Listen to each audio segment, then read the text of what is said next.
सभी को सुप्रभात। आज पुनः मैं डॉक्टर धर्मेंद्र झा आप सभी के सामने उपस्थित हूं। आज हम हिंदी व्याकरण में कारक के विषय में चर्चा करेंगे कि कारक क्या है। इस कारक को अंग्रेजी में केस कहते हैं। इस पर हम लोग चर्चा करेंगे। जब बच्चे छोटे होते हैं तो उन्हें कह दिया जाता है कारक चिन्ह याद कर लेना और लिखा दिया जाता है लिख लो कर्ता नहीं या कुछ नहीं, कर्म को या कुछ नहीं, करण से द्वारा, संप्रदान के लिए, अपादान से अलग होने पर, संबंध का के की, रा रे री, अधिकरण में, पे पर, संबोधन हे अरे आदि।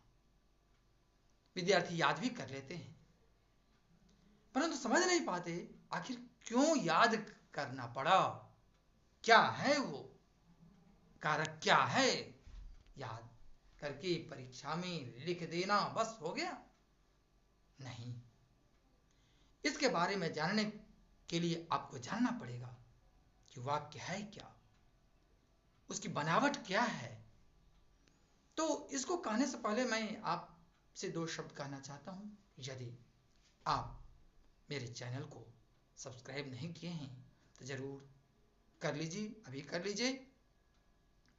और इससे पहले मैं समझता हूं समास पार्ट 1 पार्ट 2 देख चुके होंगे, पढ़ चुके होंगे। अलंकार पार्ट 1 पार्ट 2 भी पढ़ चुके होंगे। यदि नहीं तो जरूर देख लीजिए और देखने के बाद लाइक एवं शेयर करना नहीं भूलिएगा। तो चलिए आज हम जानते हैं कारक के बारे में कि कारक क्या है। किसी भी वाक्य में देखिए, वाक्य में क्या है तो शब्दों का समूह है, सार्थक है।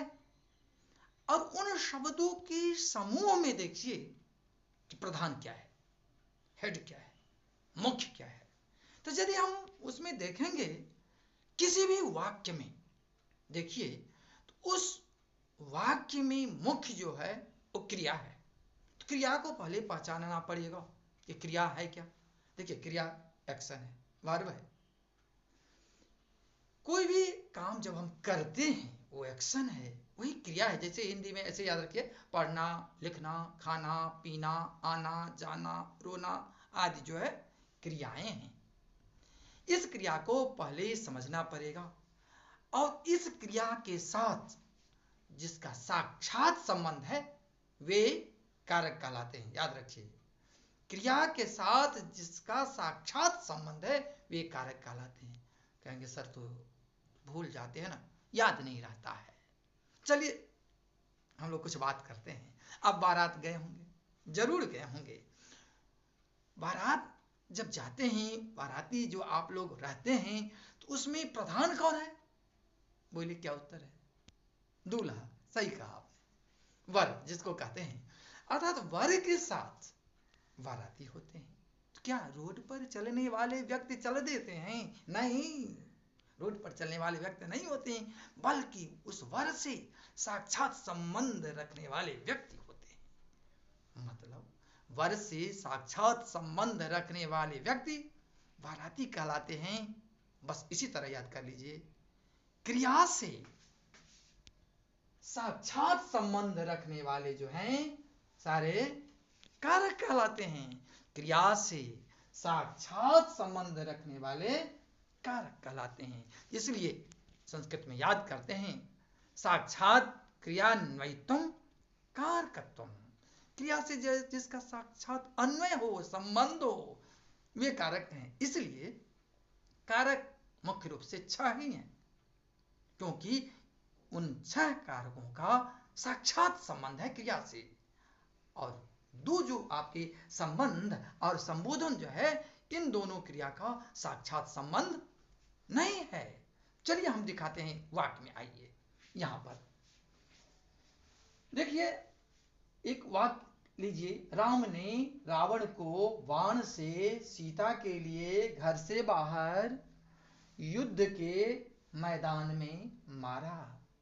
मारा क्रिया है, इस मारा क्रिया के साथ सबका साक्षात संबंध है। जैसे राम ने मारा, रावण को मारा, बाण से मारा, सीता के लिए मारा, घर से बाहर मारा, मैदान में मारा। अब यहां जो देख रहे हैं इसका संबंध नहीं है। हे मोहन संबोधन करें आपको, मैंने कहा मोहन जी, और सुनिए, तो हे मोहन, राम ने रावण को बाण से सीता के लिए घर से बाहर युद्ध के मैदान में मारा। तो यहां पर हे मोहन का संबंध करके देखिए, हे मोहन मारा नहीं, हे मोहन राम ने मारा। यहां पर देखिए युद्ध के मारा होगा, नहीं होगा, युद्ध का संबंध मैदान से है, युद्ध के मैदान में मारा। मतलब संबंध जो कारक है जिसको आप कहते हैं उसका साक्षात संबंध नहीं है, इसलिए संबंध और संबोधन अलग है। साक्षात संबंध नहीं होने के कारण ये क्रॉस का निशान दिया हूं, ये कारक में नहीं गिने जाते हैं। साक्षात संबंध इन सब का है, जिसका कि आप याद करते हैं, कर्ता ने कर्म को कर्म से संप्रदान के लिए अपादान से अलग होने पर संबंध काके की कहीं पर आरेरी अधिकरण में पे पर मिलेगा।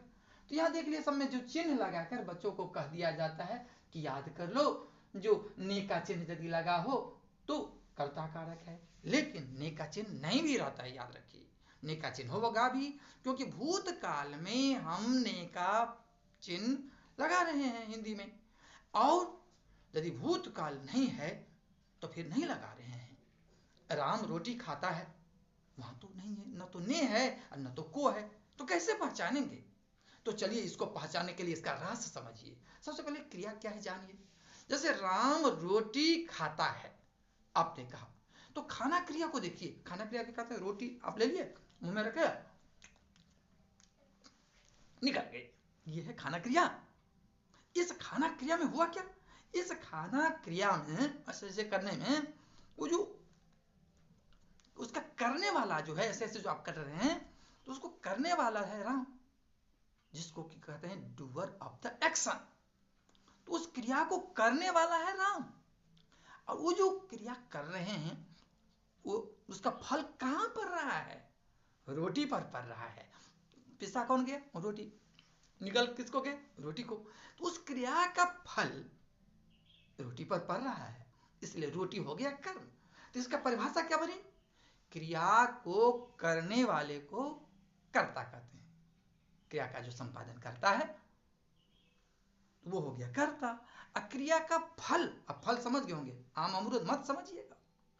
क्रिया का फल अर्थात देखा क्रिया का फल परिणाम उस पर पड़ गया, तो क्रिया का फल जिस पर पड़ता है उसे हम कर्म कहते हैं। यदि इस बात को समझ जाएंगे तो फिर कर्ता और कर्म को पहचानने में आपको परेशानी नहीं होगी, क्योंकि आपको इस रहस्य को जानना ही पड़ेगा, और आप जानते भी हैं, ऐसा नहीं है कि आप नहीं जानते। आप अंग्रेजी में खूब याद करते रहते हैं, doer of the action subject है और receiver of the action object है। तो यही तो हमारा हिंदी में भी है कि क्रिया को करने वाला जो है वो करता है, और क्रिया का फल जिस पर पड़ता है वो कर्म है। अब समझ गए होंगे। अब देखिए यहाँ पर और कारक में देखिए, ये जो है राम ने मारा, सही है, ये करता है, मारने क्रिया का करता है, यही कर रहा है।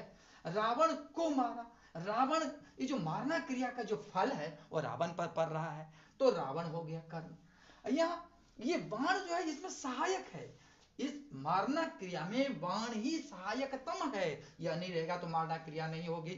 तो इसलिए इसका नाम है करण, मतलब सहायक, सहायक है। ये जो किसके लिए है?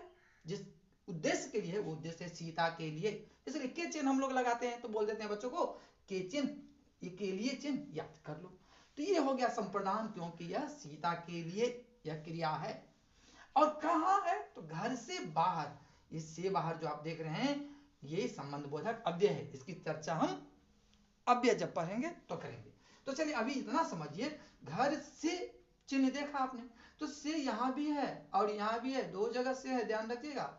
लेकिन यहां जो से है वो सहायक है। जैसे मैं पेन से लिखता हूं, जरा देखिए, मैं पेन से लिखता हूं तो पेन सहायक है, उस क्रिया में सहायता करता है पेन। लेकिन हाथ से लेखनी गिर गई तो अलग हो गई लेखनी, तो हाथ ऊपर है और लेखनी नीचे है, तो गिरने क्रिया में अलग होने पर देख रहे हैं साफ अलग हो गई। तो इसलिए हम लोग याद रखते हैं अपादान से अलग होने पर हाथ से लेखनी गिरती है, तो हाथ से कौन सा कारक हुआ? हाथ से अपादान कारक हुआ, क्योंकि अलग होने पर है। ये स्थिर है। इस क्रिया में, गिरने की क्रिया में जो स्थिर हो, गिरने की क्रिया में जो स्थिर हो वो हो गया अपादान कारक। याद रखिएगा, गिरने की क्रिया में ये हाथ स्थिर है। और समझने के लिए, बस बच्चों को समझाने के लिए इतना ही काफी है कि अपादान से अलग होने पर अलग हो चुका है। और स्थिर होने पर भी यह भी रहस्य जान लीजिए, जो यही स्थिर भी है, यही गिरने क्रिया में यह स्थिर नहीं है। ये गिरने क्रिया में हाथ पूरा स्थिर है और लेखनी नीचे गिरी। इसी तरह एक तब आप शंका करेंगे कि हिलती हुई डाली से पत्ते गिरते हैं, तब तो सर कहिएगा कि सर वो तो डाली तो हिल रही है, डाली अपादान कारक कैसे होगा? आपने कहा जो अलग होने पर तो है और स्थिर है, समझ लीजिए। तो स्थिर कहाँ है? तो डाली हिल रही है, हिलती हुई डाली से पत्ते गिरते हैं तो कैसे होगा? गिरना जो क्रिया है, उस गिरना क्रिया में देखिए ना आप, वो तो वहां हिलना क्रिया को देख रहे हैं आप। गिरने की जो क्रिया है उसमें तो डाली स्थिर है, डाली थोड़ी गिर रही है, पत्ते गिरते हैं। गिरने क्रिया में डाली स्थिर है, डाली स्थिर है, ध्रुव है, और पत्ते नीचे गिर गए। तो इस तरह आप बस इतना ही संक्षेप में याद रखिए कि अपादान से अलग होने पर, जहां की आप फ्रॉम लगा देते हैं अंग्रेजी में, तो यही है। यहाँ पर आपको उदाहरण में देखिए, घर से बाहर मारा, अलग है। अब अधिकरण है आधार बेस, जैसे ये देखिए लेखनी का आधार, लेखनी हाथ में है, ये हाथ आधार है, ये हटा देंगे गिर जाएगा ना नीचे, तो ये आधार है, इसको अधिकरण कहते हैं। हाथ में, हाथ पर इस तरह हम लोग चिन्ह रखते हैं, इसलिए याद कर लेते हैं क्या अधिकरण में, पे पर, हाथ पे, हाथ पर, हाथ में, इस तरह चिन्ह होता है और उसी से हम पहचान जाते हैं। तो यही है अधिकरण में। पेपर का देख लीजिए, अधिकरण हो गया मैदान, मैदान में मारा, मैदान है अधिकरण। अब युद्ध जो है इसको कारक इसलिए नहीं कहते क्योंकि इसका डायरेक्ट संबंध नहीं है। युद्ध के मैदान में मारा, ऐसे है संबंध। देखिए, युद्ध के मैदान में मारा, ये तो संबोधन हमने मोहन जी आपको कहा, हे मोहन, तो हे मोहन मारा नहीं, मोहन जी आपने तो मारा नहीं, हे मोहन राम ने मारा। इसका भी आपने देखा कि साक्षात संबंध नहीं हुआ क्रिया से, हे मोहन राम ने मारा, इस तरह परंपरिया है, इसलिए हम इसको भी कारक कह देते हैं क्योंकि परंपरिया तो है। लेकिन मूलतः साक्षात संबंध यदि देखिएगा इन छह का है, राम, ये कर्ता, कर्म, करण, संप्रदान, अपादान और अधिकरण, इन दोनों का साक्षात संबंध नहीं है, संबोधन और ये संबंध का। अब चलिए, बच्चे को बोला जाता है कि कारक चिन्ह याद कर लो, बड़ी परेशानी होती है, भूल जाते हैं। तो चलिए इसको कविताबद्ध में याद कर लीजिए, सहायता होगी। चलिए, ये कविता यहाँ दी गई है, अब देखिए। क्रिया को करने वाला करता, ने का चिन्ह भी हो सकता, ने का चिन्ह होगा भी नहीं भी होगा, इसलिए क्रिया को करने वाला करता, ने का चिन्ह भी हो सकता, क्रिया का फल तो कर्म पे पड़ता, रिसीवर ऑफ द एक्शन, क्रिया का फल तो कर्म पे पड़ता, को का चिन्ह भी दिख सकता, करण क्रिया में सहायक तम है, सहायक तम है, से का चिन्ह ले युक्त रहा, से का चिन्ह होता है, असंप्रदान का चिन्ह के लिए अपादान से अलग रहा, अपादान से अलग रहा, संबंध का के की होता है, संबंध का के की होता है, यार हारे रे भी, मेरा, मेरे, मेरी, तुम्हारा, तुम्हारे, तुम्हारी, संबंध कारक, संबंध का के की, उसका, उसके, उसकी, राम का, राम के, राम की, संबंध कारक, संबंध का के की होता है, अधिकरण में पर जान ले, संबोधन हे अरे आदि हैं, कारक चिन्ह ये जान ले, कारक चिन्ह ये जान ले। क्रिया को करने वाला करता, क्रिया को करने वाला करता, ने का चिन्ह भी हो सकता, अक्रिया का फल तो कर्म पे पड़ता, को का चिन्ह भी दिख सकता। तो ठीक है, आप इसको याद कर लेंगे आसानी से और बस अच्छा से आप समझ जाएंगे। मैं समझता हूं अब कारक समझ गए होंगे कि किस प्रकार क्रिया का और शब्दों से संबंध होता है। तो आज इतना ही रखिए, लेकिन बस रुकिए, भूलिएगा नहीं सब्सक्राइब की हैं तो अभी भी सब्सक्राइब कर लीजिए। हम लोग इसी तरह शिक्षा ग्रहण करते रहेंगे। शिक्षा आजीवन चलने वाली प्रक्रिया है। और लाइक शेयर करना नहीं भूलिए, जरूर लाइक कीजिए, शेयर कीजिए। बहुत बहुत आप लोगों को धन्यवाद।